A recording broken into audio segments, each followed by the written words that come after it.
I can't put on my stuff and, you know.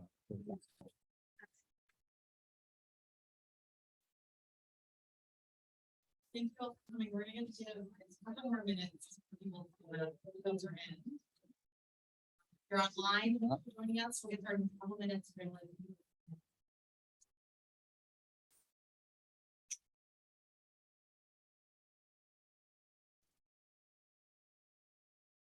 All right, well, welcome to an intergenerational conversation with Asian American Islanders. This is the second in a series of community conversations around diversity, equity, and inclusion, sponsored by the city of Mercer Island. I want to start the evening by acknowledging that many of us might be feeling a little raw today or a little overwhelmed today. You know, the news of what happened in Texas, it's the second year anniversary of George Floyd. I just think we all have a lot going on. So we are so happy that you're here, and we're so happy that you showed up, and in whatever space you're in, we're glad to have you. So thank you for being here.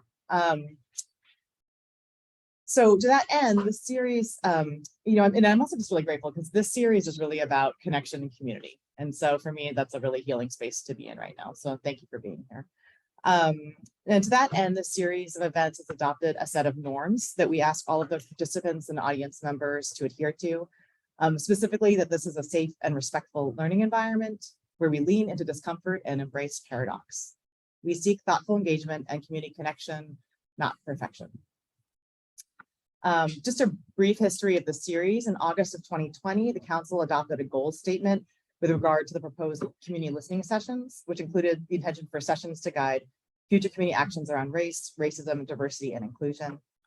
Then in November of 2021, the city council voted to set aside funds for these community conversation series. So 1MI, which is a organization founded by people of color in 2017 with the focus of promoting joy for kids of color on the island, and Do the Work MI, which is a group of white women on the island who've committed to working to educate themselves about anti-Black racism and to counter it in our community and beyond, came together, and we've offered to volunteer to organize these sessions. So, so I'm Robin Lee. I'm one of the co-founders of 1MI. I grew up half Chinese on Mercer Island when there were like the number of half Asian people on the island you could count on 2 hands, or probably on 1 hand if you don't count my siblings. My sister was here. So Mercer Island has changed a lot, and I'm really happy to be raising my 2 mixed race children on a Mercer Island that is more diverse than the one I grew up on. So we're hoping this roundtable provides an opportunity to explore the diversity of the Asian American community on Mercer Island, foster empathy and communication across generations, and find commonalities in shared struggles. But this event is just the beginning of the conversation. The full diversity of Mercer Island's Asian American community is not represented here. Specifically, we don't have islanders with connections to the Pacific Islands or South and Southeast Asia. Well, actually, that's not true. Chang her family is Chinese from Vietnam, but we have as well as the full spectrum of beliefs and faiths and viewpoints that encompass the Asian American community. So this is just a beginning to help us understand the diversity of this community.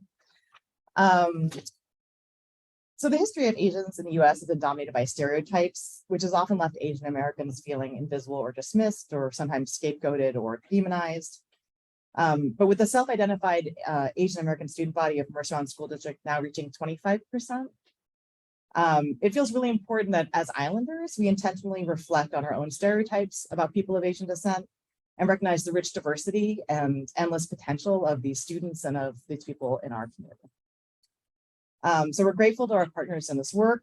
First, all of these islanders who have agreed to participate in the roundtable tonight. Second, Do the Work MI. The Mercer Island City Council who voted to support this work.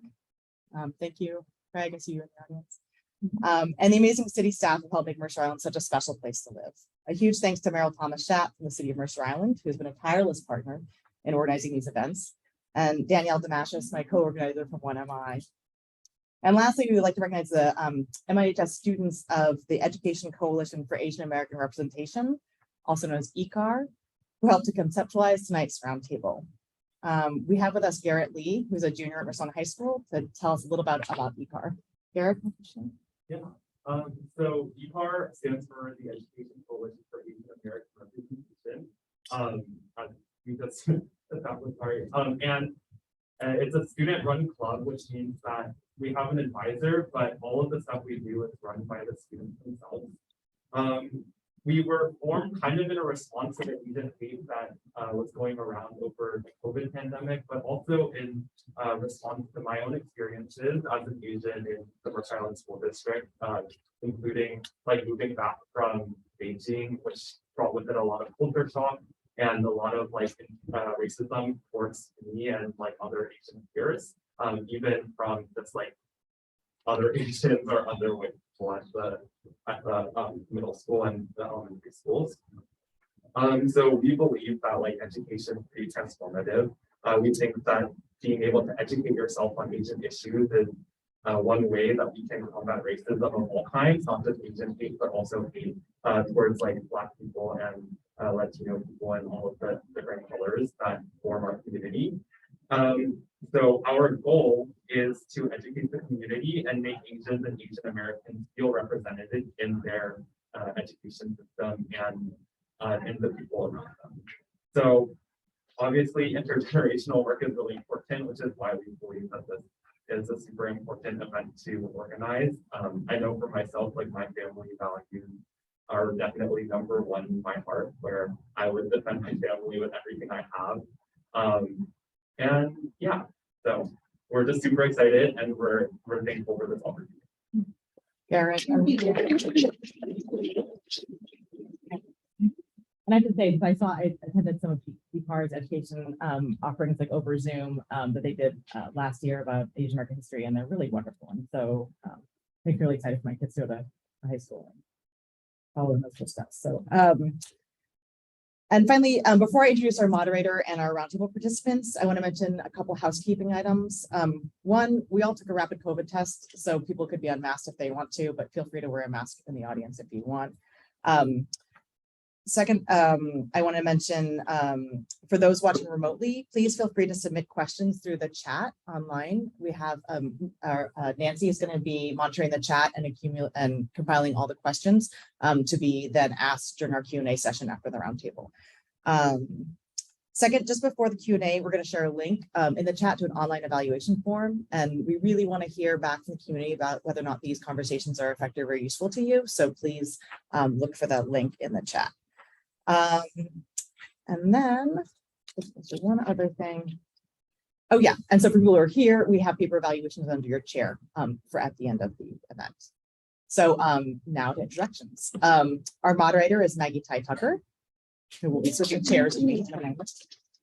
Maggie Tai is an occupational therapist who is currently enrolled in the MSW program at Fordham University. Maggie Tai has an MOT degree and undergraduate degrees in US history, literature, and zoology. In her professional capacity, Maggie Tai strives to help clients find their unique voice and use it to explore the meanings they place on their and their family's experiences. She's been a community organizer and volunteer for more than 20 years, the last 10 of them on Mercer Island. Maggie Tai is in her third year serving on the Mercer Island School Board. Thank you for your service, Maggie Tai. Benson Wong and his wife, Terry Mark, have lived on Mercer Island for 40 years. Their two children graduated from Mercer Island High School after attending Lake Ridge Elementary and IMS.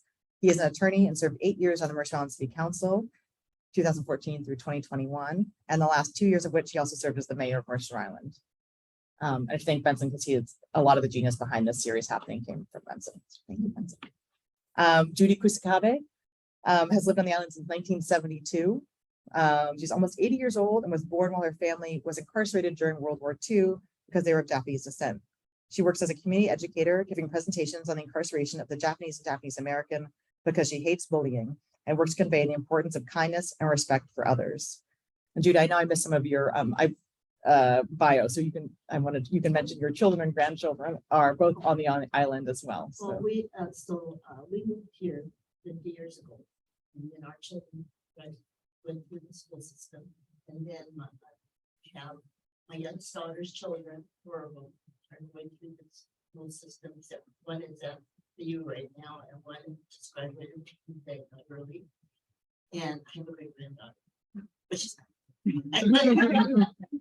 So we're happy to have Judy here. Eun Young Kim is a South Korean native and moved to the States in 1998. She is married with 2 sons and has lived on the island since 2006. She's worked in both Asia and Europe and has been involved with the MI School District DEI. She organized the Mercer Island Anti-Asian Hate Rally last year to support the AAPI community. Chang grew up on Mercer Island as of 2004, graduated from UW, married a fellow islander, and returned to the island to raise their 2 children, a 4-year-old son and 2-year-old daughter. Her family owns the Viet Hoa grocery stores, and today she oversees operations alongside her dad. She serves on the boards of the International Community Health Service, ICHS Foundation, and the Friends of Little Saigon, and is passionate about giving back to the community.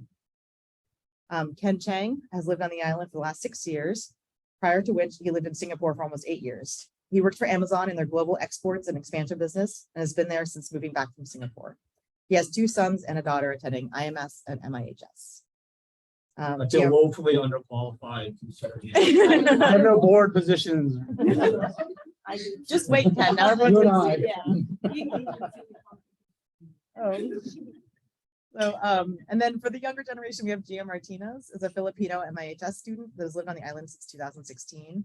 Gio's dad was born in the Philippines, and his mom comes from a Mexican and Lithuanian background, with Gio's mom, Danielle, being one of MI's founders of One MI. He has experience with One MI doing things to promote racial equity and equality on Mercer Island. Thanks, Gio. And Jolie Lauren is a junior at MIHS and identifies as mixed, consisting of Caucasian, Filipino, and Vietnamese. She is a California native and has lived on MI since 2012. Growing up, she describes having the privilege of being raised with a Southern Asian, Caucasian, Hispanic, and Eastern Asian heritage. She's played the violin and piano since elementary school and hopes to pursue her passion in STEM. All right, so with that, I'm going to turn it over to Maggie Tai. Yes.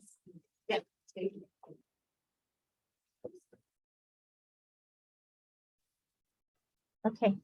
Meryl just asked me to announce that this session is being recorded. So please just keep that in mind if you're asking questions, or those of you who are on the panel, and it'll be available for people to view later if they weren't able to make it or catch us. And everyone on the panel, and also people who might be asking questions, please just make sure to speak up. This thing on the table is called an owl, I think, and it actually like turns to video the person who's speaking. But the more clearly you speak, the more clearly you will be heard on the other end. Yeah. So most of us got together for like a little quick pre-conversation on Sunday evening to just introduce ourselves. And we were really happy to discover that we genuinely span the decades here. So we have people who graduated from high school in the 1960s, 1970s, 1980s, and then there's a little bit of a jump to the 2000s and beyond, obviously, the 2020s, I guess. And so this is truly an intergenerational conversation, and I'm hoping it will really be a conversation. Like I'm not, this is not a classroom. I'm not going to be like calling on everyone. I have some questions here that we came up with based on our preliminary conversation, and feel free to kind of jump in as long as you're giving other people enough space to speak their experience and their perspective. And I'll just, if I think somebody might have some additional perspective, I might single them out to ask, but otherwise I'm hoping it'll kind of bounce around. So we're going to be talking about kind of the experience of community on Mercer Island for Asian Americans, people like the experience of sort of work and schooling, work and learning on Mercer Island, family aspects of being Asian or Asian American on Mercer Island, and finally kind of people's sense of themselves. So those are kind of the 4 major topic areas. And so to start out with, just the general kind of question about community is how would you describe the Asian American community on Mercer Island? Is there actually an Asian American community on Mercer Island? Anybody, please feel free to jump in. Chang has the unfortunate positioning of being like directly across from me. There's like, what do you think? I think it's so interesting how the Asian community has grown on Mercer Island since the time that I was growing up. I remember in elementary school, I was like, I can count on one hand the number of people. Hearing that it's 25% Asian in the school district is like mind blowing. So that's really cool, and especially not just the growing number, but the diversity of the Asian Americans on Mercer Island too. I think it's really cool. I think is your question more about, is there a community, like there's a community in that the Asian American population or the Asian population has grown, but do they more stick together? And like as an adult, I don't necessarily see that. My son is in 10th grade. It does seem like the majority of his friends tend to be of Asian descent. But then my other kids who are younger, not at all. You know, it's, well, just to have what Machine said, I think when I first came here, as far as the student body goes, I certainly call it was 5% best Asian students of Asian descent. So as well as real estate. But I would say that, you know, I don't get the sense that it is an Asian community on the island. However, there are some groups on the island. When it comes to the Chinese Association, you know, tries to promote activities among folks that live on the island. You don't get the sense as far as there's no geographic, there's no Chinatown, Japantown. There's nothing like that. So, you know, there's nothing that draws people together. In that sense. There is, in case you're not familiar with it, it's pretty new. There is a AAPI affinity group that the PTA Council's DEI committee put together last spring. They had kind of a kickoff picnic, and people showed up from kind of all across the Asian spectrum, and we had tasty snacks and got to know each other a bit. And then this year they've been doing some events, like they did a tour of the International District. I think they did like a museum visit. I couldn't remember what all the things are. So there's that. But you're correct. There's no physical location. Yeah. I do feel like I have two seniors and then I have a third grader, and that there's so much diversity in the Asian American community here that there's like a kind of affinity between Asian groups. Like I feel like, you know, if your culture celebrates Lunar New Year and another culture celebrates Lunar New Year, there's a kind of commonality there. You might have that family over for dumplings or whatever, you know. One question that Judy asked on Sunday was, what can Asian Americans on Mercer Island do to make the island a more welcoming place for new arrivals? So people coming from, say, Korea or China or other Asian countries. I was going to say, we're very people on Zoom that are having a hard time hearing. So if you could either speak up or you can move the tables in. Should we maybe move the tables in a little bit? Because I mean, I can be really loud. Our hybrid lunch. Yeah. If people could let us know if that is better. I'm also raising my volume. So just to repeat, the question was that Judy asked was, what can Asian Americans on Mercer Island do to make the island a more welcoming place for new arrivals, specifically from Asia? Well, I grew up, I'm sorry. Oh. I grew up in Cologne. And the community I grew up in is the International District, right by Garden High School. And so our community was muted. However, we branched out a lot. I went to Garden High School. And we branched out a lot. It was kind of a neat thing. Everybody did everything together, but still, it's sort of, if you had a dance game, it would probably Americans, but I don't see that here. And so I was wondering what could happen, and I wish I had more time in my life to do something about that.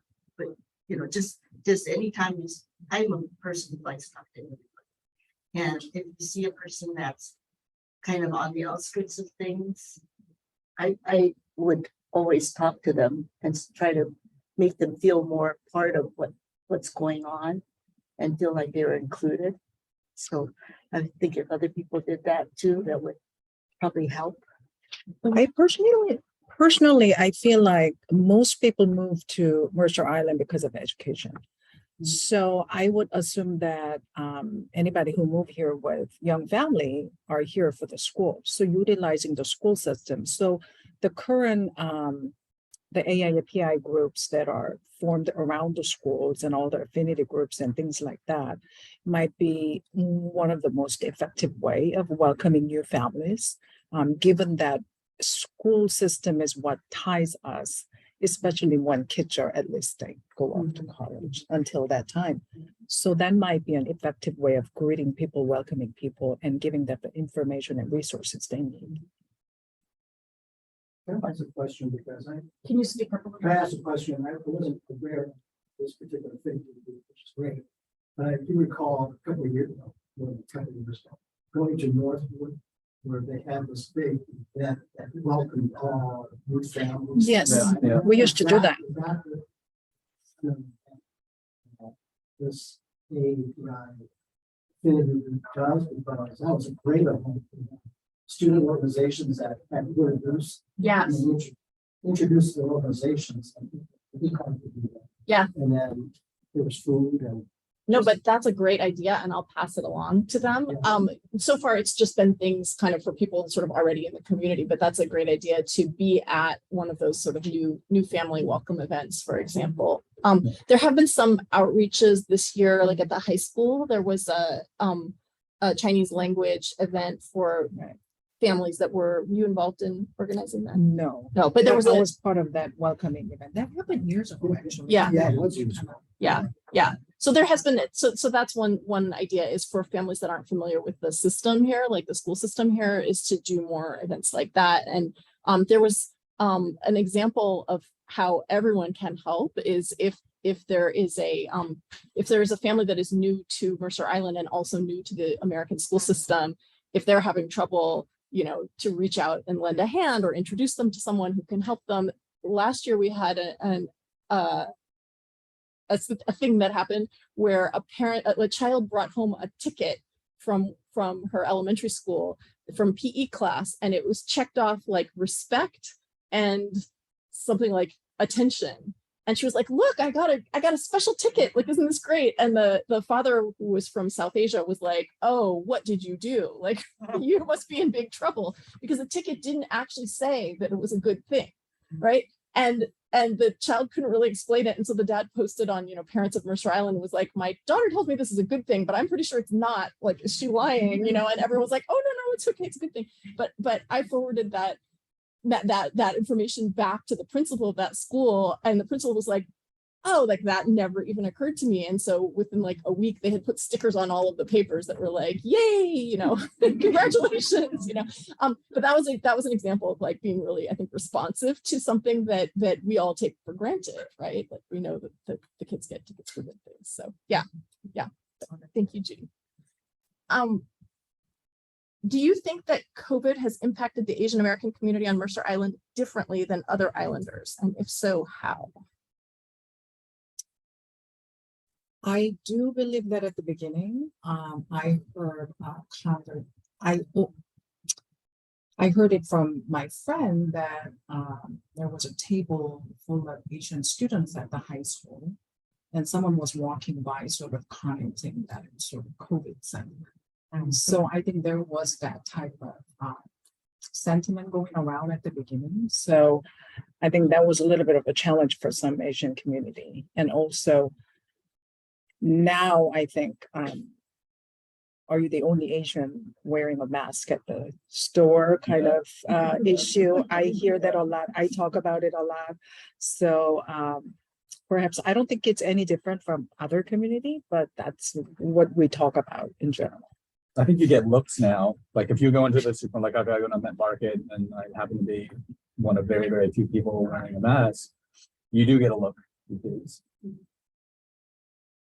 I agree with you, Young, that it's not unique to Mercer Island Asians. It's like to be Asian American and to be walking around in the times of COVID, like you have a target on your back. For sure. Do you think it's any different by age group? Like students are much more like around other people than say older people. I don't know, maybe the students can answer that. Yeah. How's it been for you? I don't think I've had any discriminatory things towards me, but like I definitely think it's more normalized for the younger generation since there's so many of us, and like, COVID has been targeting more of like the older audiences. So that's why it is. I agree with that. I think at school for me, I haven't seen personally a lot of like discrimination as far as code. I mean, you get like the jokes, but they can be offensive, but you know, they're just jokes. And I haven't seen like any real discrimination at school with like code. I mean, they're just jokes, but I don't. Yeah, that They pile up, right? Like it adds Exactly. up. Yeah. I think they don't affect me, but I could definitely see how that could be a problem for someone else. That's, you Yeah. know, I actually had someone yell a racial slur at me early on in COVID when I was standing on the street wearing a mask outside the dentist office waiting for my kid. And it was like some, idiot in a truck. Like just drove by and I don't even remember what he yelled, but I was like, for a minute, I was like hurt. And then I thought, you know what? One of us is going to be alive at the end of this pandemic and it's probably not going to be you. So I was just like, it was the worst point in COVID, right? And I brushed it off, right? But it doesn't mean it's nothing. You know, when this was all happening, to Judy's point, I mean, number one, I was incredibly impressed with her and her friends for their organizational skills, but clearly when COVID began to impact everywhere, and there's rise in anti-hate incidents. I think the important thing for me was that we as a people, we need to stand up and be vigilant in basically pushing back on comments that are being made or just or directed at us, blaming us for the COVID or whatever else. So I think that was something that I took away, that I thought that our community stood up, which is good in terms of also trying to educate people, just getting out their correct information.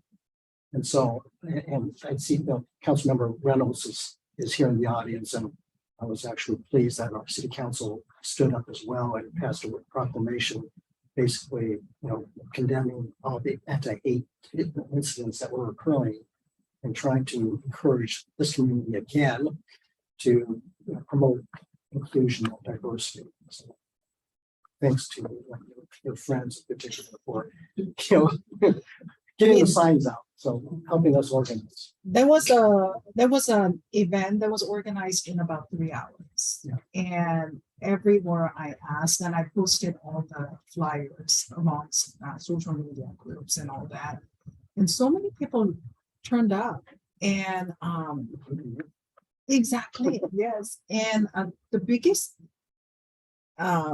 impression that I got from that rally was that it was non-Asian people, non-Asian Mercer Island community members who came out, and they supported us. And one student, my friend's daughter, who was reluctant to come to the event because she thought we were going to be a target doing that rally, actually walked away feeling very grateful for the community, because there are a lot of non-Asian people who came, and they talked about their own frustration with what's going on and said a lot of very nice things to each other. And I was really my heart was just, swelling. So I think it was a good event to show that we're not alone, and we're not just Asians. We live on an island, but it's not an island, and we need to support other non-Asian people, and they support us. And that's how the community grows, I feel like. So it was great in that sense. Yeah. So I talked to schools and to adults about the incarceration of Japanese Americans during World War II, and that we were blamed for Pearl Harbor, and we had nothing to do with it. And so I was, before the pandemic, I was talking about 1,200 people a year. And then the pandemic came and I said, well, no, I'm not going to try. But I decided there's a way, Zoom. So I did about 500 people. And I went on Zoom because I said, I'm doing this because we're being blamed again for something we didn't do. And I wanted the children, and they're fabulous, by the way, children on Mercer Island are fabulous. I wanted them to be able to talk to their parents and spread the word that we are not to blame. This should never have happened. And it's wrong to blame people like that, and that we're all the same. And we're all different because we're unique. So I think that's really important. So I continued, and this year I'm doing about 900,000. It's just spreading the word, it's really important. I'm just a peon, but it's important to pass the word on. So that's fine. Thank you for that work that you do, Judy. And Oh, I don't think that Robin mentioned in her intro, but you were actually born in one of the camps. yes, I was. Yeah. And that's why I do it, because being 8 years old makes me, there's not that many people that can still, and the kids, the people that I talk to say it makes a difference when they're hearing it from a person who actually experienced it. So I love doing it. It's really, it's so helpful to have that historical perspective too. Like this is the first time that she's for something, that is a source of discomfort and stress for kind of the rest of America, right? That's like classic scapegoating kind of thing. Next kind of chunk of topics we had was related to kind of work and study. And the question was, what is the relationship between your Asian background and your own drive to be academically or professionally successful? Ken? Why? Okay. So it's super interesting. Like my father emigrated from China to Tokyo, Brazil, and then the US to go to college.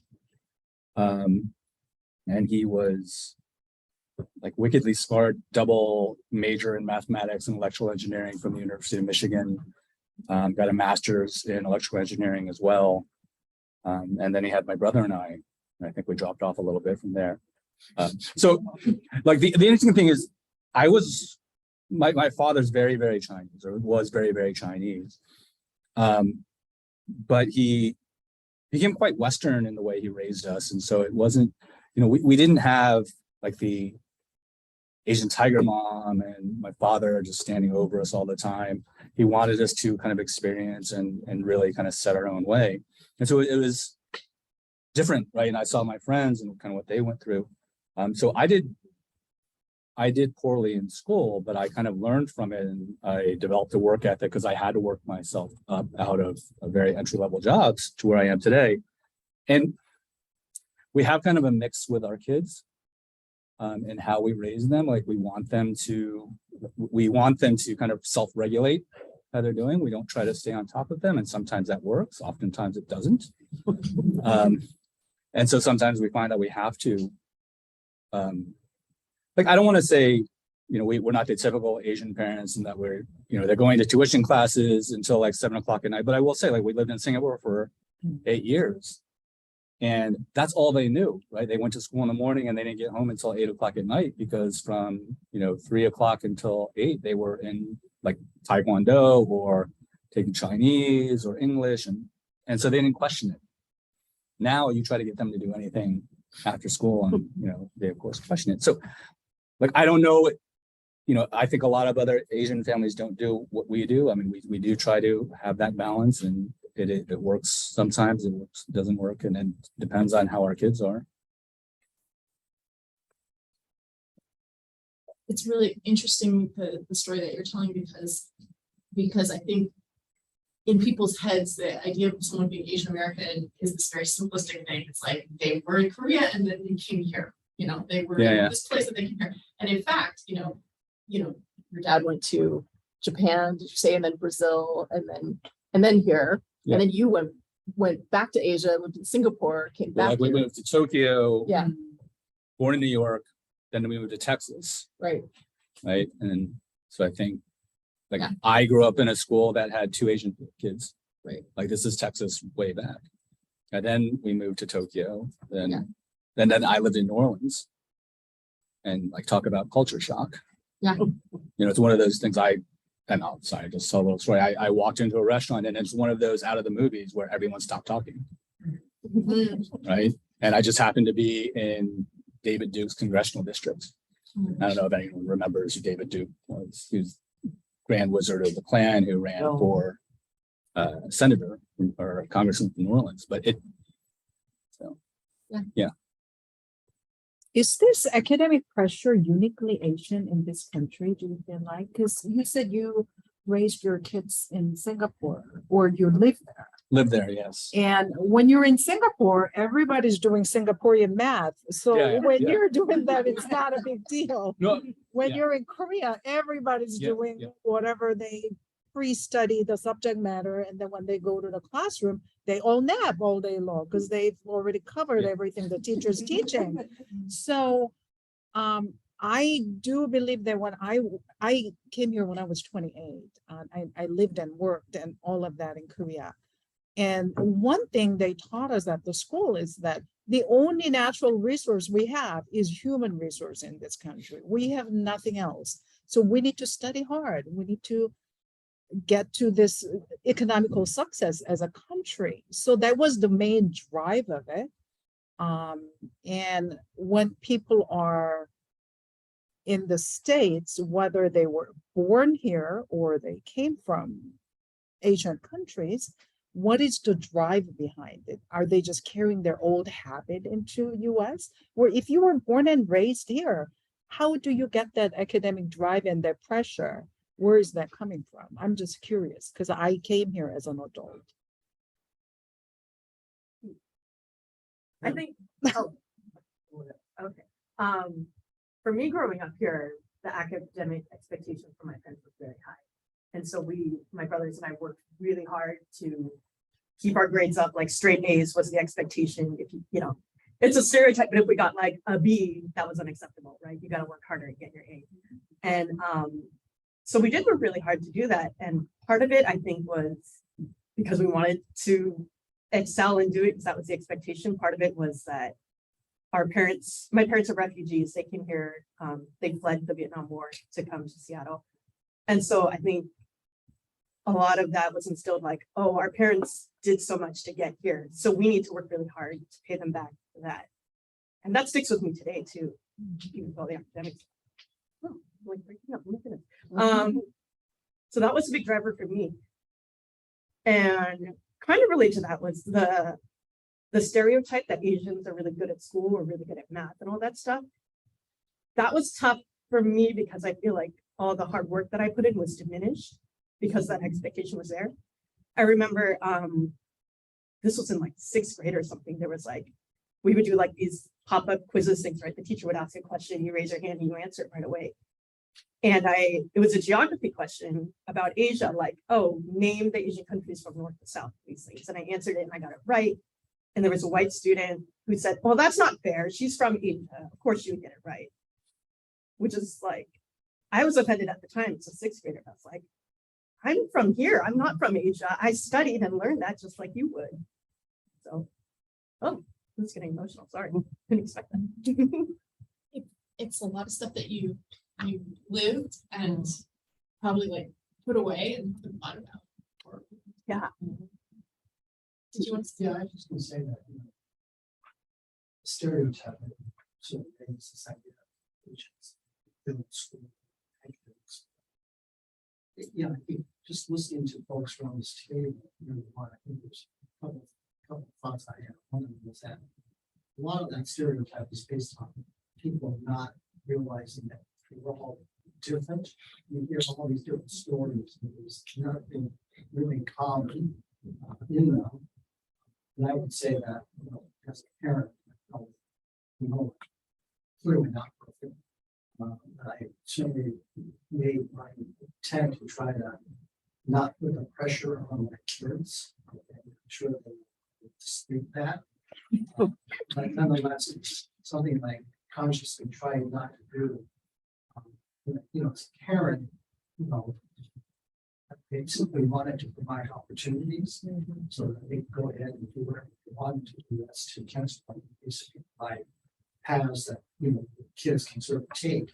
Now, that's where my perspective is. And I'm really curious about students that were here because we know we've heard as parents, you know, like, you know, counsel and whatever else, I've heard that kids, like students are under a tremendous amount of pressure, stress, anxiety, what have you. I really, as a parent, I hope parents are not adding on to that. But I remember distinctly my daughter saying, validating that, mom and dad, you're not going to put an extra pressure on you. I know that pressure's there in the peer group. And so I'm just curious, Gio, and Jolie, was that, you sense that as part of the peer group pressure, or is it? Yeah, your mom's here, so don't. Yeah, I think it depends, really per person. I mean, obviously everyone has a different family and their parents are gonna push them as hard as they want, but I think sometimes it's hard to tell, like if someone's asking me, probably,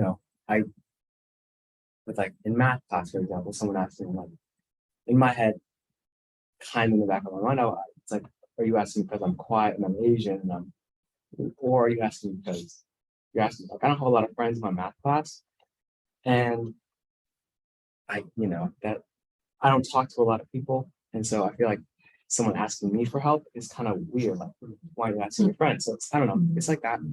But I think it depends. And obviously, it's hard to tell because I don't know if it's really racially motivated or if it's just random. But yeah, I think it depends per person. Yeah, just adding on to that, I would say that especially living on Mercer Island, the pressure is emphasized because everyone around us is successful. We go to a good school, and there's definitely that underlying competitiveness, especially amongst fellow Asian students. Oh no, I got an A-, that's so terrible. There's obviously that pressure, and if we really look at it, A is the top score you can get. To get an A, you have to get 95% or above. So, and that's the standard for most Asian families. So that pressure is definitely emphasized, even in America as a whole. A lot of immigrants move here to have a better life or to escape wars or just other negative things about their own countries. So just the American dream is to build your life here and to be successful. So it's just all of these factors just piling on top of each other, which makes it really difficult, especially as an Asian American student. I agree with that. I think living on Mercer Island, especially, I know my parents moved here because of the education. So it's I feel like I have to do good. I can't waste this opportunity. So there's a lot of pressure there for sure. But I don't know if it has to do with being Asian. But that's definitely a pressure point for sure. It's been mentioned a little bit, but I can't stress enough how difficult these stereotypes make life for Asian American kids who have learning disabilities, right? If you are an Asian American kid with dyslexia or who struggles with math or has dyscalculia, whatever that thing is, the math thing, to have people constantly making kind of jokes about it. People wouldn't joke about a white kid with dyslexia. Well, haha, you're white, aren't you supposed to be good at reading? That's not a joke anyone would make, fortunately, but they will make that joke about a kid who is Asian, who is struggling with their academics, so that's just an extra kind of burden that kids sometimes have to deal with. Again, I think if there's a theme that's emerging, it's how diverse this groups of people is on Mercer Island. And I think a lot of people assume that when families move here with for their kids to go to school here from East Asian countries, that they're moving here for the academics, but actually it's quite the opposite for some families. Some families move here from China or Korea in particular because the pressure is so great and the system is so rigid in those countries. It's all about cramming for one particular test that you take at the end of your schooling. And so my house, we bought our house from a Korean family that moved here specifically to get their kids out of what they felt was a very toxic environment. They stayed until the second one had graduated from high school, and then they moved home to Korea, and their kids went to US colleges. So just again, people shouldn't make assumptions, right? Colleges. Having had two seniors who've just gone through the college application process, I am highly aware of the fact that Asian or mixed Asian kids are very self-conscious about their Asianness in the college admissions process because they don't want to match the stereotype, right? So one of my kids is a STEM kid and was like, well, you know, I do STEM classes and I do robotics and like, no way am I checking that box that I identify as Asian on my application, right? I'm asking this specifically to Jolie and Gio, do you guys feel like that's an issue for, like, I guess you're in 10th grade now? Going into 10th grade. Oh, you're only 9th grade and you're a junior. Junior. Okay, so this is coming up for you more Okay. than anything else. Is that something that you worry about or that you think your friends worry about? I kind of worry about it just because I know colleges are extremely biased, but personally, if I'm not ashamed of it, if colleges won't accept me for that, then I don't need to go to that college. Like, if you don't want me here, then I won't go. So, personally, I'm not ashamed of putting in an Asian and going into like a stereotypical Asian major. Anybody else? No one else is currently kind of got, oh, you do. You have, Junior. yeah. This is something new to me. Mm. It seems like a recently surfacing sort of issue in the last few years. And I just watched a PBS documentary about this Lowell's High School in San Francisco, where you probably watched it too. And that was really interesting. It really showed how Asian American students are having a much harder time getting into the schools they would like to get into, especially with the system. So that I'm aware of. My kids have non-Asian last name. We sometimes joke about that. And yeah, it's lucky that we don't have my last name. I never changed my last name. We don't do that in Korea. But I never thought it was a huge issue because colleges do what they need to do. I see them as somewhat of a business. So would my kids need to change who they are because of that? I'm not really sure.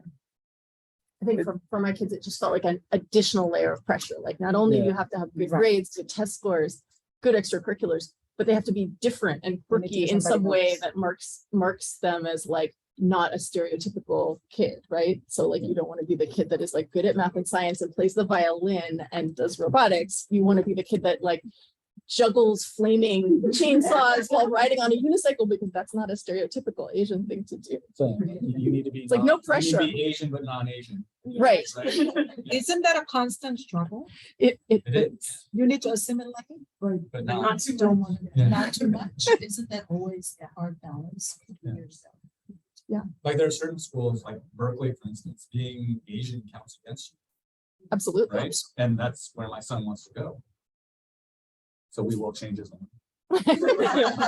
Yeah. You joke, but I know that No, it's having yeah, happened yeah. on Mercer Island. Like I know of families legally changing their child's name so that they had a generic white sounding name. In that documentary, one of the teachers in the classroom was asking the whole entire class that, do you really want to go to a college where everyone looks like you? That was the question. But they Do you went to want to high go to school a where college where everyone looks like. everybody is So Lowell, Asian? everyone is Asian. Everyone right? is Asian Yeah, there. yeah. And she was asking that question. I thought interesting. Right. That name thing is so interesting. I never even thought, like, my name's Lee Ching Tran, like, that's a very Asian name. Without knowing anything about me, like, I can't really escape that, so it is what it is, right? And like Julie is saying, like, if you don't like that about me, then too bad. But hasn't there been legislation or something, lawsuit regarding quotas? Well, also there's one that's going on.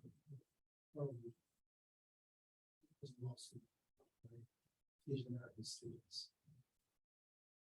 Questioning the admission process. You know, I have mixed feelings on this whole issue. This was a very complicated. You know, I'm proud to say that when I went to college back in the early 70s, I was probably part of the beneficiary of affirmative action. I think, you know, I'm a firm believer in colleges having diverse student body. And so, and I actually recruited from the college, and basically that was sort of the message that they wanted a diverse student. So, you know, so I don't know, I mean, I just, you know, this whole idea of being too Asian and checking too many Asian marks, that is a little bit new to me, besides, you know, comfort zone, right? Because I'm a former student body in college campuses. And that includes people of all colleges, races, whatever else. Yes, Berkeley is blessing South. I don't know what percentage is Asian. I number one, if I could get in there. Number two, I should, I want to be. So, I don't have the, you guys who are high school now, and that's a tough role. That's the same. Different things. Yeah, I think there's a lot of different opinions out there, and also I think a lot is changing very fast right now, because of COVID. People couldn't take standardized tests, and so a lot of schools went test optional or no test at all, test free. And for some schools that didn't work so well, now they're going back to requiring tests, but now there's a version of the SAT you can take at home, which is supposed to be lower stress. And like it feels like the landscape is changing very fast, kind of under your feet. And I'm sorry, this is probably really depressing to hear.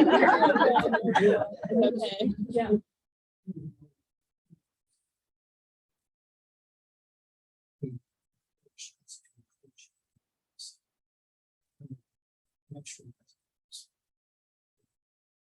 You know, when you apply to college or whatever, you gotta apply to a ton of schools.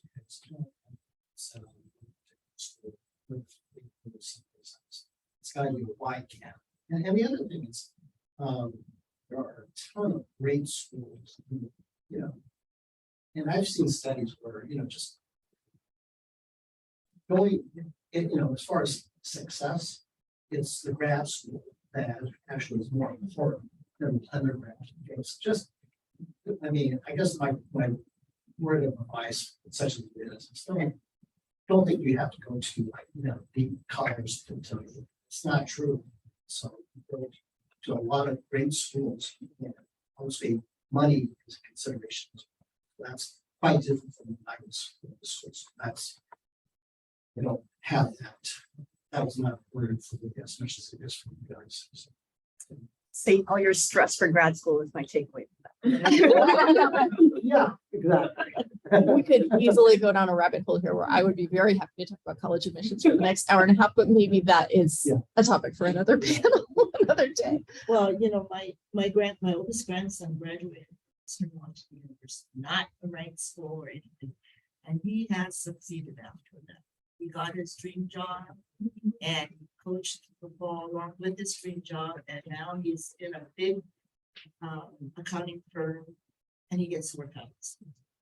I mean, he's doing well. That's a success by most people's measures for sure. Yeah. Yeah. So it's possible. Judy, how many generations of your family were here before you were born? Like, did your parents come from Japan or their parents? My grandparents came from Japan, lived here for 30 years, were not allowed to become American citizens until 62, but they had passed away already.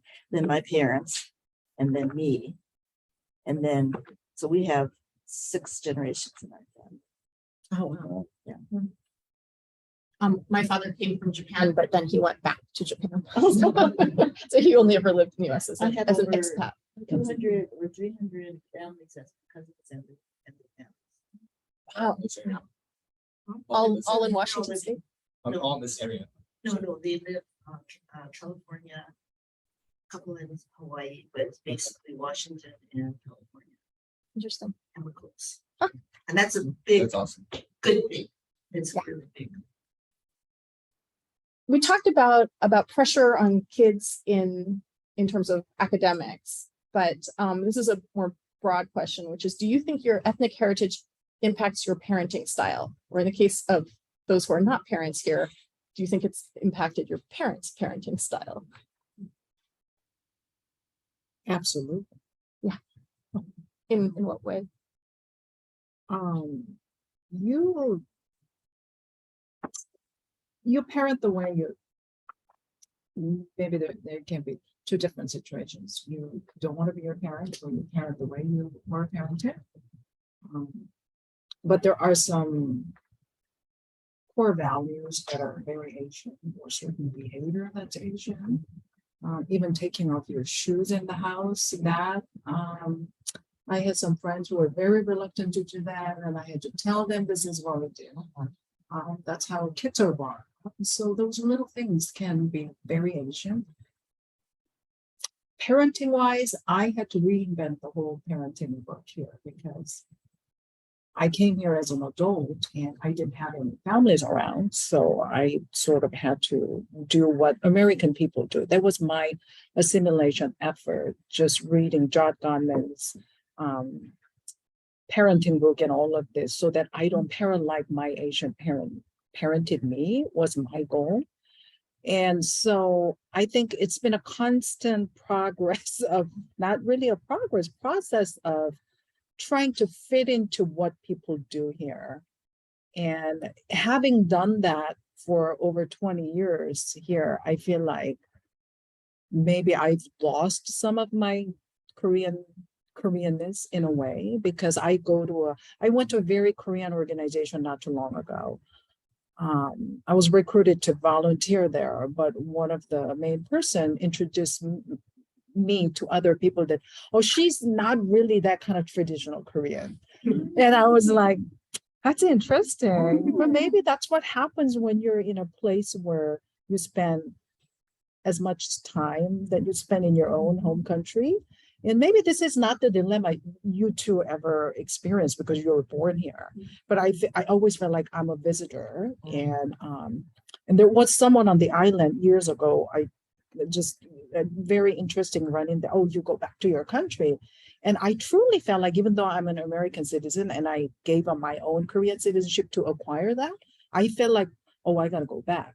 But where do I go? My kids are here. This is my country now. I'm an American citizen. But at that moment, I just hurried up, got into my car, and I just drove away out of the parking lot. So yeah, I do parent like I was taught in Korea, but at the same time, I try not to do that. It's a constant struggle in me. It's like a mix. Like, so my wife and I were both born in the States, but there are certain things which are very Chinese in the way that we raise our kids, or like what we'll do around Chinese New Year's. Like, I make my kids bow, right, 3 times, which not a lot of people do. But then there's also very Western things. Like, you know, growing up, I'd be like, I have kids, I'm never going to do that. Right. And then I find myself like, oh my God, I've turned into my father. Right? Which is like, it's great. Like, he's my idol. Right. But, you just find yourself, it's like osmosis, right? All of a sudden it's this like rote thing that's just programmed into you, that you see what they've done and you do it automatically without even thinking about it. Is your wife Chinese too? She is. So my husband is half Korean. So my kids are 3/4 Korean. Apparently in a Korean community, that's not Korean enough. Yeah. Because their language is not fluent. So they deal with their own identity issue that way. So our parenting, my husband's half Korean. So he's not quite Korean. He does the Western thing. I do more Korean thing. So we have this 2 parallel thing going on in my house. Like, I'm very Western compared to my wife, who isn't like extremely Chinese. But like, there are people in her family that said, oh, Ken's not really Chinese. But like, compared to them, like growing up, I grew up in Texas. All of my friends were mainly Caucasian. And then I moved to Tokyo. And again, even in Tokyo, most of my friends were mainly Caucasian. In college, same thing. And then I met my wife, and then all of my friends turned Chinese. Like, overnight. Right? So it's a good thing, right? It's you know what? It's something to get used to, because living in the Bay Area, I had a lot of Caucasian friends, very successful. You never talk about money. You don't talk about the car you have or the car you want to get or where you want to live. You're a friend, right? And then I meet a lot of younger Asian kids, and they talk about money. They talk about what car they want or what they're going to have, and oh, you only make that much, like, what are you doing and how can you live? And so it's very different culturally. Right. At least that was my experience. And maybe it's just Bay Area Chinese kids, but My situation with my husband is similar to you. He's Chinese American as well. Full disclosure, it's Benson's son. American. But plug your ears. it's not like he doesn't already know. But I'm a child of immigrants, obviously, as I mentioned before. My husband Trevor is at least 5th generation American, 6th generation on the other. No, what is it, Dad? 5th on one side and 3rd on the other side. And like, even though we're both Chinese Americans who grew up on Mercer Island, our childhoods and growing up in our families was very different. Being raised as a child of immigrants versus Chinese American parents. So I never really noticed that until we became parents and the way that we're raising our kids, and just like tiny little differences in how we do things, like the way we eat our meals. Like when I cook, I'll throw rice in the rice cooker and I'll like stir fry vegetables and meat. And everyone gets like a rice bowl and you eat with your chopsticks. And when he eats dinner, or when it's his turn to cook, we all have like plates and forks and knives, and everyone gets their own dish and we eat individually. So small stuff like that, you don't really notice until you are raising your own family with somebody who grew up differently than you did, even though we both grew up a year apart on Mercer Island, which I think is really interesting. Building off of what you just said, like even with traditions and holidays, I think that makes a huge difference. Yeah. But like as America as a melting pot, there are obviously Western influences that come into parenting as well. Like I'm being spoken on Caucasian, and I don't know where kind of things or Tagalog, but yeah, I still identify as Asian, not just because that's my appearance, but also because I do practice their traditions and I do follow like their values. As far as like, do you think Asian culture has had an impact on how dad is parenting? Well, I think I'm the wrong person to ask. Personally, my dad, we go visit my family and it's a great experience. Like, we do all this stuff and we make halo and do all the Filipinos. It's really fun. And I like doing that. Personally, at home, we don't have a lot of that. In my life, I don't do that just like with my. I feel like I have to defend myself. But, Jerry, Eugene, the thing is, it's, growing up, my dad, he was very insistent on the kids assimilating. So we assimilated. And he spoke English to us. My mom only spoke Chinese dialect. But my dad enabled us so that we just spoke English. He would translate, and I did. And so anyway, the point is that I really probably not the greatest example of somebody who adhered and followed a lot of Chinese customs. Frankly, I didn't know a lot of them. My wife, on the other hand, who was like 5th generation Seattle, she is very well versed in basically following a lot of customs. And we were pleased that Chang basically is teaching my son what he should have learned when he was growing up. Anyway, but that's, I know. And the point is that the influence of your parents, the Asianness, it's a mixed bag. Just again, I'm not a great example, but obviously other families are probably better examples than I am. And I feel bad about it. Put it that way. I wish I was able to speak the language. I don't. It's a mixed bag, but it also has changed over time. So not only do we now have everybody's like individual unique life experiences of where they came from and how many generations and stuff, but I think that like parenting trends, right, kind of come and go. And I also learned no Japanese from my dad, who was his native language, because he wanted me to speak good English, which was like what people did in the 70s, And I think that's right. I think back in the 60s and 70s when I was growing up, assimilation was the focus. Yeah. Nowadays, it's not so much. Nowadays, it's a matter of trying to retain your culture. Emphasis on being multilingual and all this other stuff, which is probably a better way.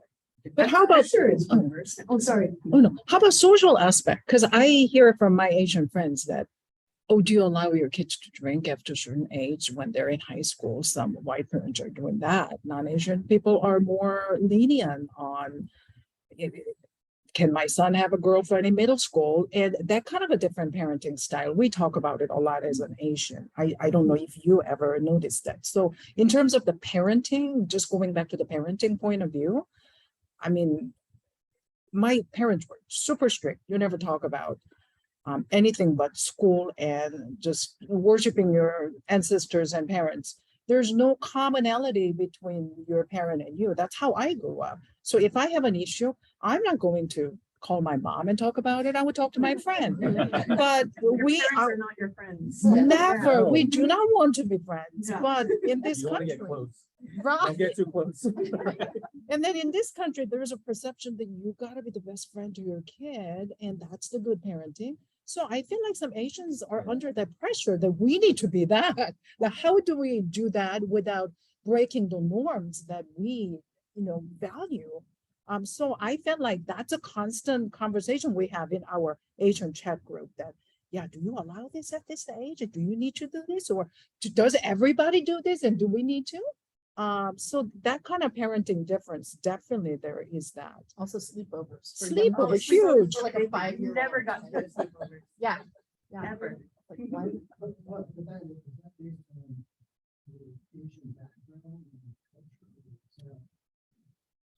What's socially allowed and not allowed at what age? I feel like that's like the biggest difference. And when kids are babies, we don't play with food. We never have Yeah, you high chair. spoon feed You your spoon baby. feed a child. So that was the biggest difference I noticed. I went to several preschool co-ops since they were in an infant basket.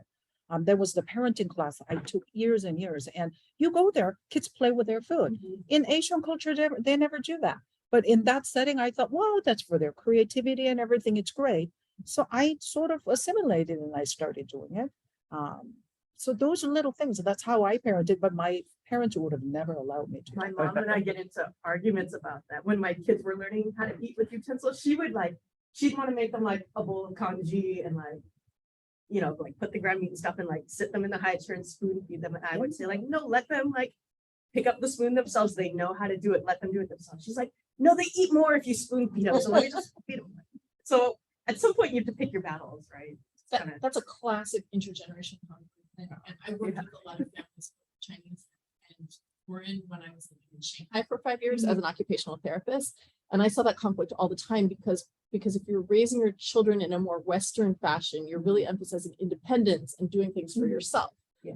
And in more traditional Asian cultures, like that is not an emphasis for kids, like being able to do tasks because that's like the appropriate task for a child to do at that age, like that's emphasized, right? But like the independence aspect of it is really not present. And the same is true for older people, like people who've had a stroke, for example, in China. They get very insulted if you start talking to them about like, how are you going to be able to dress yourself at home? We would like you to do these exercises so that you can learn to button your own shirt. And they're like, my daughter will take care of me. Like, what are you talking about? Right. And so sometimes you get a clash between parents and children when, like, let's say grandma lives in the house and maybe one parent is Western and one parent is Chinese. And so both parents are kind of pushing a little bit more independence and do for yourself. But grandma is trying to spoon feed, the congee, like the whole bowl down. And it's sort of like when you're in a coherent cultural system, then like grandma's the boss and grandma spoon feeds the toddler, and it's fine, it works fine. Or you're in a coherent system where kids do everything for themselves and they make a mess, but they learn to feed themselves. But there's like this kind of like train wreck that can sometimes happen when both things are trying to happen at the same time, which leads me very naturally to our next question, which is related to caring for our elders. So a lot of kind of books and movies about Asian Americans focus on kind of the guilt involved in the sort of like Americans who feel like they're not fulfilling their filial duty by caring directly for their parents, right? but modern American life doesn't really support necessarily having your parents live with you if they're very elderly, disabled, that type of thing. I don't know who here has gone through this yet. I'm kind of in that phase right now myself. How do you think people's culture impacts what it means to kind of care for, our seniors? So so we went through this about 5 years ago.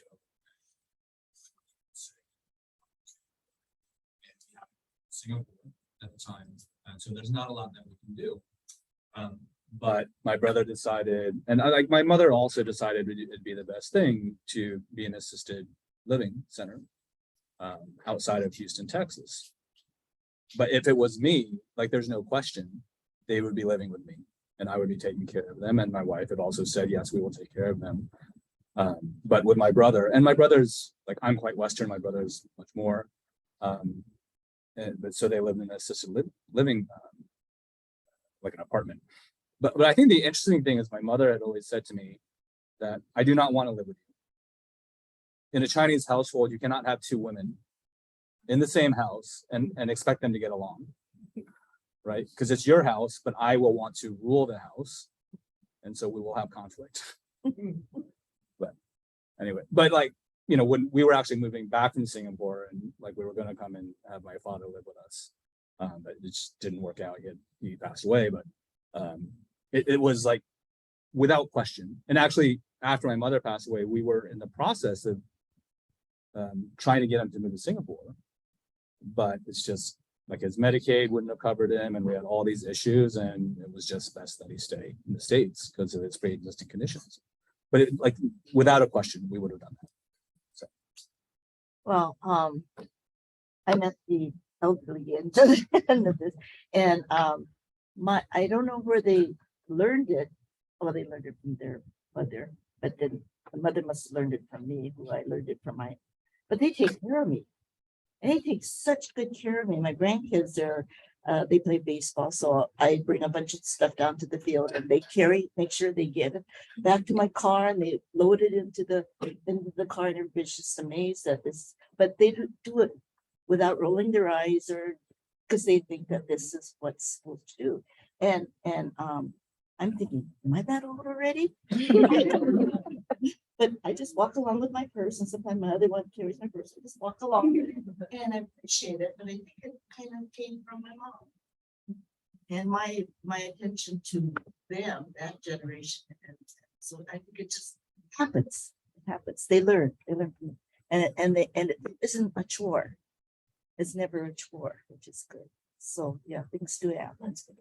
I think it's culturally celebrated or I love it. well regarded if you take care of anybody who's elderly. You watch all this K-dramas, huge now. You watch those K-dramas. Oh, I do. Even the police people, when they see elderly people, they stop and they bow down or they say something nice. And if you're mean to an elderly person, you're a social outcast in Korea, basically. So I think that's built into the culture. So you sort of go along with it and you kind of learn to do that. Here, there's no role model. People call each other by their first name, which we really don't do in Asia a lot of times. So I think I worry that my kids are not really watching me doing that to other elderly as much, because we're just in this American society. And we try to role model as much as we can, but there is not that social enforcement that you don't need to work really hard. The society does it for you. We don't have that here. So, but in that's Asia, the like every challenge. household is a multi-generational household, Right. Right. Yeah. Right. And it's like, sometimes it's awesome to see like 3 generations living under one roof and all together, but you don't see that as much here. Things aren't changing. Well, first of all, we were somewhat fortunate. I have a number of siblings that live out this big support system. My dad died. He basically just told us, your mom doesn't want to. So for that, on the other hand, my mother was quite independent, so she was able to live on her own, but we would then go every day. One of us would go dealing with her, check on her. I guess the other thing that has happened is that there's community organizations out there now that provide home care services that are culturally, competent, that have people who speak, Chinese in this case. And so you have the ability to keep the elderly at home, which is really where most people want to be, as opposed to perhaps living with the kids. So I think that's one big change that has happened. And just from personal experience, I know that there's a greater acceptance of being able to, it's not widespread, but I think there's a greater acceptance of the idea that the elderly parent goes into a facility, and it's assisted living, adult family home, even a nursing home, which is now being sort of, that's not the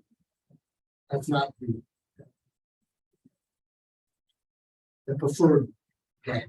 But nonetheless, I think there's a greater acceptance. I go close to what you're saying, the society has changed. It's tougher to, a lot of times you need both parents working, and they can't take care of the elderly parents. So there's got to be another support system. So I guess the point is, they're out there. I think people just need to be aware of that. Whether it's the Japanese community or the Filipino community, Chinese community, there are organizations that provide that kind of social service. Can I ask a question? Yeah. But as the adults are all parents, is your expectation as you get older that your children will take care of you and you will live with them? No pressure.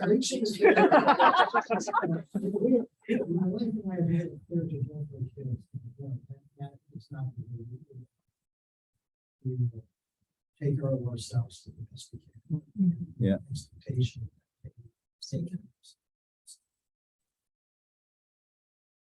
I'm not Same.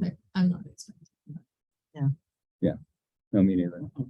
Like my wife has been, oh, well, we need to find them a house or they'll live in our house. I'm like, no, they need to find their own house or they can live downstairs in the basement. But yeah. Okay. This is again, that's a whole other topic. We can talk about The last category is some kind of issues of self-identity and self-image. You've gained weight is a comment heard pretty commonly within Asian American families, sometimes as a compliment and sometimes as a criticism. I don't know, you've gained weight. It's more like you got fat. It's more how I've heard it. Similarly, Western stereotypes of Asian beauty often focus on body size. Can you share how you've seen expectations around appearance and body image play out in the Asian American community? I think the standard is insane. It even goes down to the color of your skin. Like in Vietnam, the paler you are, the more pure and prettier you are. And like I saw this video online that I forgot which country it was, but there was like a street game and it was very skinny poles and it was for skinny people that like you would win the prize if you go to like the skinniest pole. And I'm like, that's crazy. Yeah. And I've also read blogs about people who are my weight that are like counted as overweight in Eastern Asian countries, and I'm like, oh, I would like to stay here, please. Like I'll say, like I'm bigger, right? I'm bigger for a Chinese guy, and It is like growing up Western, no one really says anything to you, right? But like I'll say that like my mother-in-law, I think the first thing she said to my wife when I was dating her was, he's too Western, he's too fat. Right. But she didn't like, it wasn't a, it was just like, there's no kind of filter. But she's also the kind of lady who'd say, Ken, you're too fat, you need to lose weight. And the next morning, like I'd be helping her out some property and she'd bring me like 6 Jack in the Box tacos. So, but it is, they don't mean to be mean about it, right? They're just going to point it out. It's just a natural way that they talk, and they're not really, I mean, there's a bit of judginess in it, But yeah, if you're bigger, they definitely will call it out on you. I think it's even more pronounced when I go to Korea. I was never a stick skinny girl when I was growing up, and that was an issue for me. And then after I came here, we're in Pacific Northwest. We wear rain jackets all the time. We don't really know what's growing under it. But when I go back, I see these super skinny girls, and I called myself about a month ago. I was looking at airplane tickets. Maybe I should go see my mother soon. Haven't seen her during COVID, and I caught myself thinking that, should I lose some weight before I go? Because I'm going to be the biggest person in any room. And I'm like, no, I'm not going to do that. But it's in your subconscious. Yeah. But it is. But like my uncle's nickname for me was Xiaopenzi, which is like little round one, right? And everyone used to call me that. And in China, it's very common for people's nickname to be, especially a lot of people the same last name, right? Yeah, or like Fei Zai, Yeah. right? Fat Wong. Yeah, Well, that's yeah. my son's friends. I only know him as like Uncle Fat. I don't know what his real name is. Like, that's just what they call him. It's interesting hearing you guys say this because for me, as a Asian, I always feel like I'm too big, right? I always feel like I'm too like big and non-feminine and clumsy compared to 100% Japanese women. So when I lived in Tokyo with my husband for 2 years, and I spent the whole time there like apologizing kind of for my existence because I felt like you say, like in any room, I was like the big loud American, right? And going shopping in Japan is incredibly humiliating, right? For a person of normal size. Like at the time I was like a size 8 US, and they would be like, oh, we don't have such big sizes here, right? Yeah. Or they would be like, oh yes, you could wear these like extra large giant queen size pantyhose, and I would be like, never mind, I'm leaving, you know.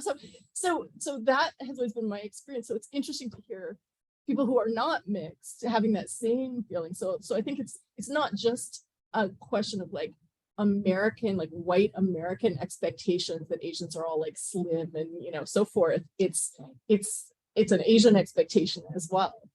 There's really no winning. There really isn't. Right.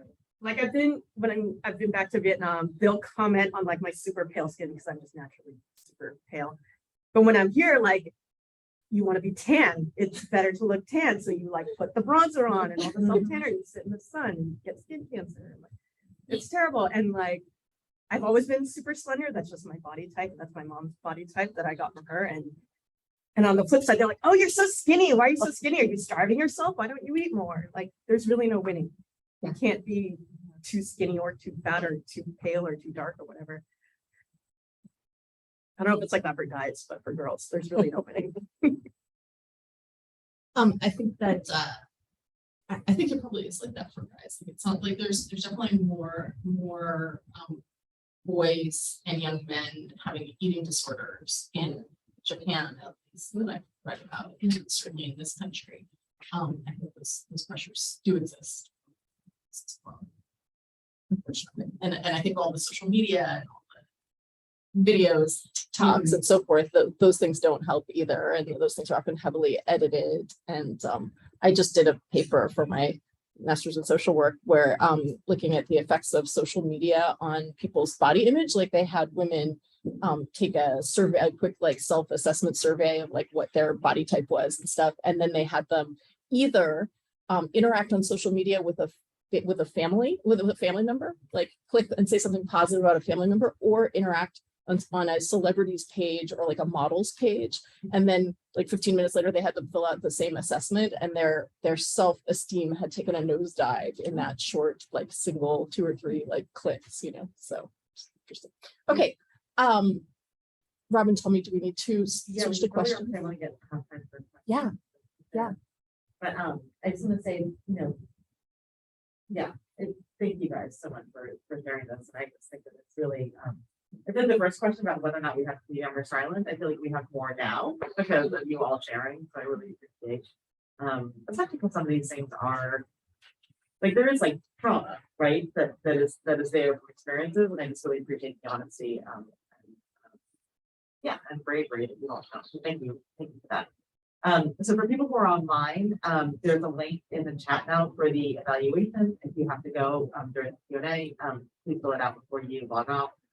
But Nancy, do you wanna have you gathered some questions from online, and then we can also maybe alternate with one from the audience? Yeah, I've watched the poll online, so folks can take that live, and I just give a couple of questions. So do you want me to read the first one and then maybe? Yeah, do you think people, do you want to come over here? Because I don't know that the owl will pick it up. I can just stand here. There's just 2 questions from online. All right, so the first question from a participant online is, what do you think are the different challenges faced by first-generation Asians on the island now versus those who have been here or second, third, or fourth generations on the island?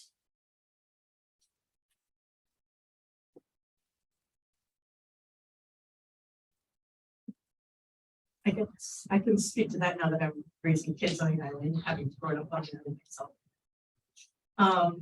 I think it's true of any community that you just kind of know what to expect now. Like, you know how the school system works, you know, like where all the good parks on the island are. You kind of have a community built in already because we've been here already, and you like can go to the grocery store and like wave at a familiar face.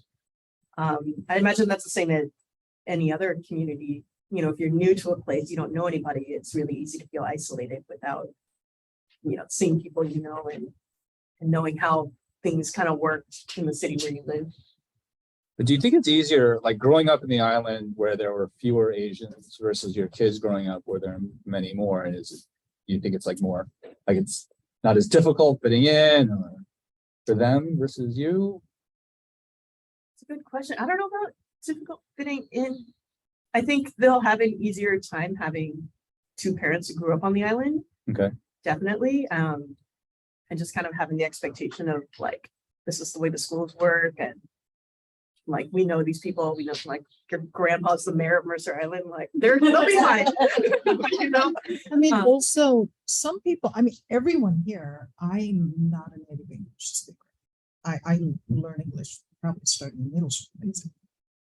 But there are new families who come to the island, their language is not Right. And I think that's a different class of immigrants altogether. Exactly. They deal with a different kind of adversity. Yeah. And that's what's great that the PTA was able to do some support group work for Chinese parents and community who are really not used to the language and the system and everything. So maybe that's the difference for second generation here versus subsequent people who are coming to the island where language is just. Yeah. Because with my parents, it wasn't just moving to a new community, it was moving to a new country. Right. Like, yeah, learning the language, like not knowing what these forms being sent home mean from school. Exactly. Like that. Yeah. So like, out of the Asian students in the school district, what percent, if you know, are, you know, or English is not the first language? That is such a great question. I don't know. But I can ask and see if anyone's broken it down like that. Because it's a separate pot of numbers that we get about like English is not their first language versus how the family identifies kind of culturally or racially. And so I don't know the answer to that question, but I can try and find out. Yeah. That'd be great. I mean, I do think again, I think it's better to be multilingual, but on the other hand, it's also, you know, people, if they're not fluent in English, they may be less comfortable, more quiet, less involved in the community. Absolutely. We do try really hard to kind of accommodate non-native English speakers now, I think in the district. And for example, when we were doing the superintendent search last year, I specifically asked our search consultant to do a Mandarin language group with an interpreter so that parents, which it was like a focus group, like what are you looking for in the next superintendent? But what's funny is that lots of people signed up for it, but after about 10 minutes, they were all like, no, let's just do it in English. So they all spoke actually good enough English to do the focus group. So the interpreter just kind of listened in, you know? But I think there's also this, you know, you and I have both had the experience of growing up with an Asian parent and not learning the language, right? And we had a lovely family move into our neighborhood from China, and they let their older child just kind of free range and run around with the neighborhood kids. And he didn't speak a word of English, to my knowledge, when he arrived. And he's super fluent now. It's been a few years, like pre-COVID, right? He's super fluent now. And I really admire that they were willing to let him do that, because that does go against the kind of norm of parenting in, you know, the city that they moved here from, right? Like normally at home in their previous city, they would have had that kid in like a million lessons and you know, cram school and whatever, you know, preschool, cram school or whatever after school. And they were willing to just let him run around and do sports with the other kids. But that ties back to kind of like knowing how the system works here and knowing what's safe to do and knowing what, you know, what your kid can learn and how to learn. So, yeah. Can I add one more thing? Yeah. I just listened to this interesting podcast and he was talking about first generation immigrants versus Asian immigrants in the Bay Area she grew up. And how that generation was all about, do well in school and succeed in the society and economic success and all of that. Now the subsequent generations are all about, I want to find the purpose in my life. I want to go do something different. I don't want to have all the cars and house you have. And I hear that differences a lot from different medias and books and all that. That seems to be a generational difference. Yeah, different value. I see that too. Yeah. I think it's a difference in priorities. Because Exactly. when my parents first moved here, like they were in survival mode. They Right. did whatever they could to earn a living to, you know, provide for their family. And now that my brothers and I are sitting like, oh, well, we don't have to like struggle as hard as they did because they laid all this groundwork for us. We have that Right. freedom to like pursue our passions. Like my brother went to art school, which is unheard of for Asian families, right? Yeah, It going gave up them that in freedom to do that. the Maslow's hierarchy. Yeah, which is exactly. Moving up, Yeah. basically, yeah. But there's a discrepancy between what parents want you to do and Yeah, what you want. yeah. to do. Is there a question from the group that's here? Question. Yeah, I have a question about the Asian children experience and how, like, the kids that are in high school right now, how do you respond to that? Because we're all so different in our Asian experience. So like 6 generations of being here in Washington State, but then something happens, like when those 6 women were murdered in the salons, the nail salon. It's shameful. It's hard to talk about, or at least I found it hard. And so my question is, how can we support the newcomers, or not the young people who are being typed as being a victim, Asian, or am I? Help me out, Robin. Yeah. Help me out. I think that it's really, the Asian violence, like, how do you talk to kids about, like, what would be helpful, right, to make the world feel like it's safe? And, because I feel like it's like, you know, I get to, like, it's hard for me to talk about it, and so I think, I don't know. I mean, do you guys talk about that stuff, like, amongst yourselves, like, when there was, like, anti-Asian violence happening, and were there conversations at school about it? Yeah, no, go ahead. Yeah, there's definitely a bunch of conversation about it, especially in my history class, because the stuff that's happening right now is history. So we do talk about it, and it is really difficult to talk about just because, like, even though you don't know them, it's like, wow, that's your people. So it is really hard to talk about it. And I would say, like, as a personal experience, like at this school, while it is pretty inclusive, it's also not in a way, like, and it's kind of difficult to stick up for myself.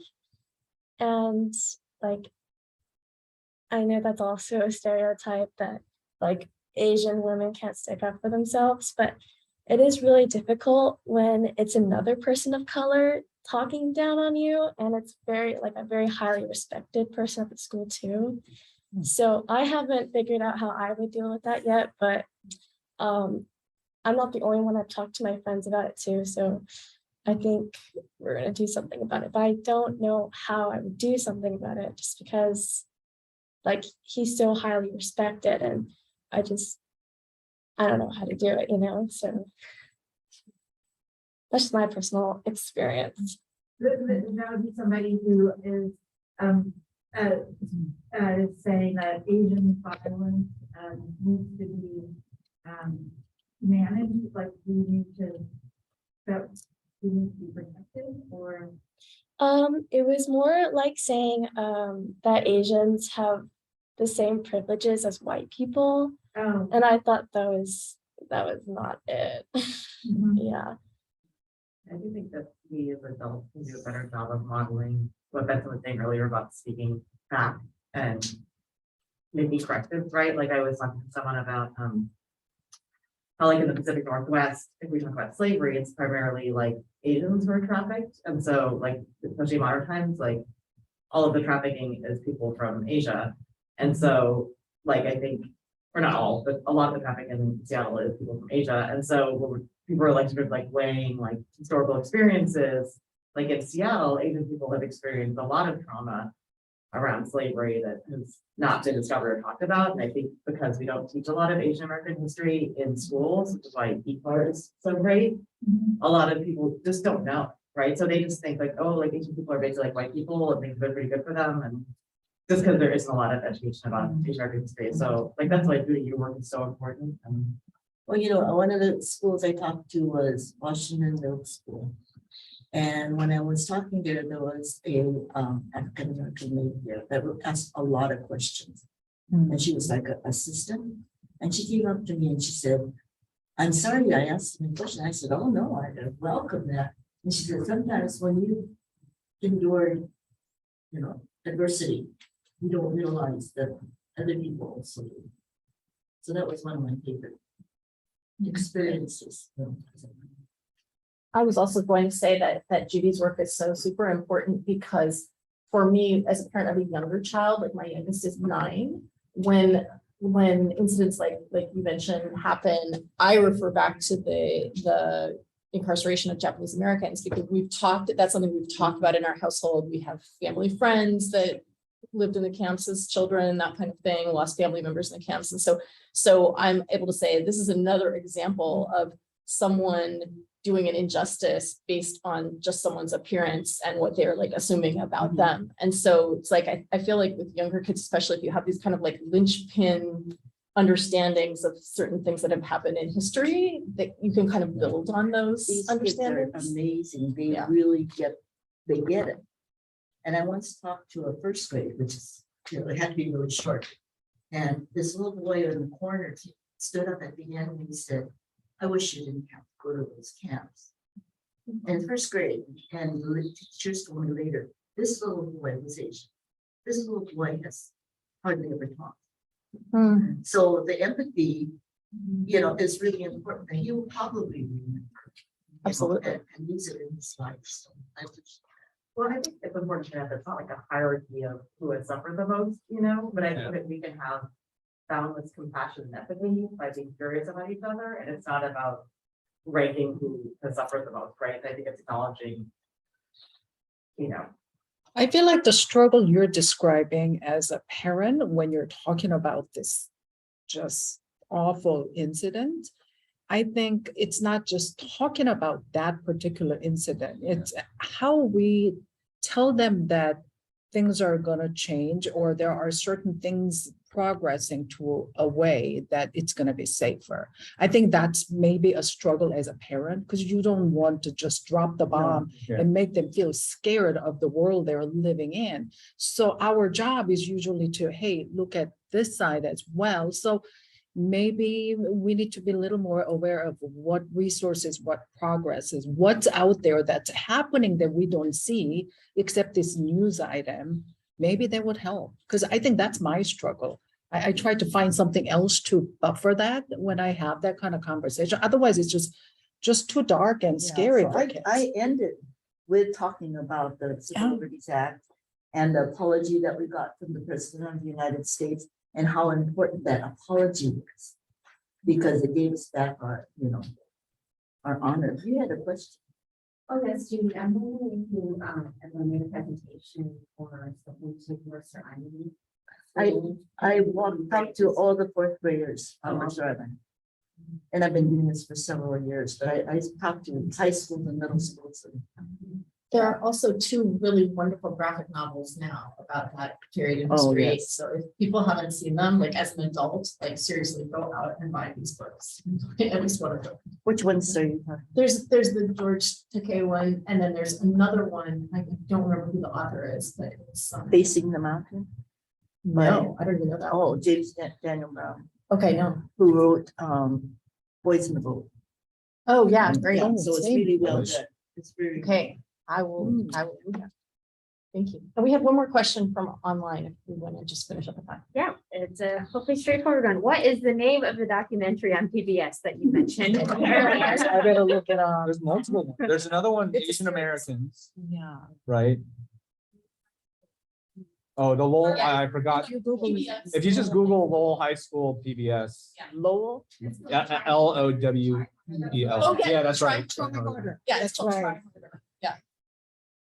So I actually went to my kids went to elementary school in Seattle's public school, and it's a bilingual education program. And I didn't know that back then they are the only two, my two kids are the only two Carolina American in that whole school. And so when I transferred them here because of their Chinese, they don't have any public schools available with children. So they said they want to go back to Chinese. So I looked around and I was them. So we went over 2 days before school started, and right away, like they came back home saying like, I felt a lot of kids just like. And then I was very surprised too that I went to school, I got to walk around, and I recognized a lot of things that we were just. And that's good enough. And also one thing that's very different would be like, I remember when we started school there, I went over to the office had is deal with it that I can other families who are just like us.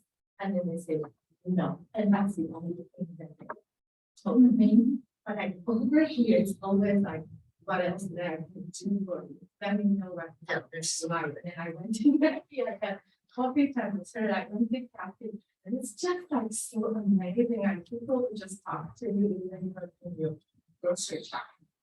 And I just keep telling my kids that we're so lucky. So I really did deeply appreciate everything that we have experienced over here. It was really, really wonderful that you are just being able to talk to people and know people who need to care. And I do meet some people who just come over from China, like they might have difficulty because of the language barrier. And I myself actually went to the school when my kids were at home during the pandemic, or I talked to my friends who are not from the school. I keep telling them that we have an issue because we always depend at home, and I need them to be able to just continue improving when they're reading, writing English. That's like the mainstream language I get. And when I say I'm withheld, but everyone kind of just tell me you'll be fine, even from school. I am thinking like it might be the idea that your people around you telling you like I'm not fine, or there is an issue. And I'm starting to think it that's so important that we should just say have that good responding like what else can I do to help, or I will ask you around. I think it's good enough that just like you can think now and you start from there, and that's so important. And I think everyone and I meeting here, it's just so wonderful. Yeah. That is a lovely note to end on. Thank you so much, Yanling, for sharing your experience.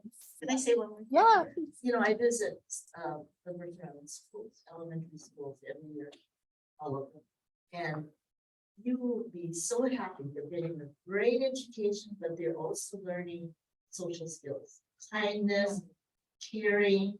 And I mean, you could, if the teacher says, okay, everybody read and be quiet, and it's just really quiet. They're respectful and wonderful children. So they're learning a lot in their schools other than, you know, that. But they're everywhere I went, I saw that. So you should be happy. Yeah, Megan, I just want to add one thing. I wanted to bring up this issue. I was talking to Audrey about it. And the children we have and the parents as well who come here from another country, I think children really have to deal with their identity issue and all of those things. And I feel like because of the academic pressure and what's going on in the school district, we do have pretty high rate of kids needing mental health services. However, in my experience, mental health services are underutilized in Asian population because it's such a taboo. Yeah. When your kid is in anxiety, having anxiety issue, depression issue, I have non-Asian friends who I talk to them like, what's going on these days with your kids? And they have no qualms of saying, my son's been depressed for 6 months. He's been going through counseling. This is, this has been hard. I have not yet met a single Asian person who's straightforward, open about that. My daughter. And yeah, that's unusual. And I had to deal with my own kids' anxiety issue at, high school and all that. And I really enlisted all the counseling through the school counseling services and outside. And I realized that this is just a hush-hush thing. And I feel like we really need to make sure people are aware of the importance of using counseling service, and Asian population is really not using it. And they look at it as, oh, my own mother said, why are you doing this to your kids? Only crazy people go get counseling. So mental health is a disease in Asian community.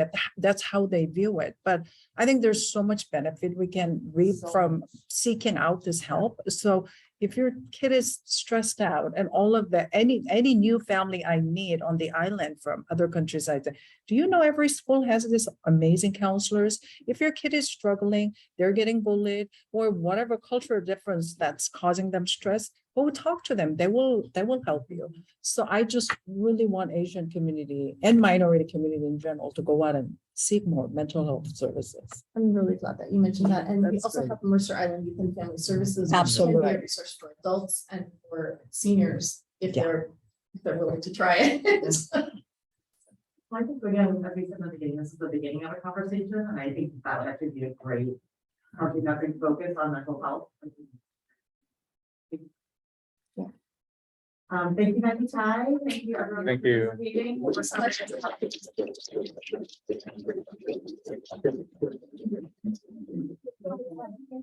Everyone here, there are evaluations of your care to fill those out, and we have a second event coming up, actually coming to Sunday, June 5th. We're doing an old history, a family old history workshop where, with the idea being that like, once you understand your own identity, you're able to sort of empathize and be compassionate with other people. And so if you're going to hear your elders or people in your family this summer, come to this workshop and get some skills on your own experiences. And there's a lot of stuff. Thank you for coming.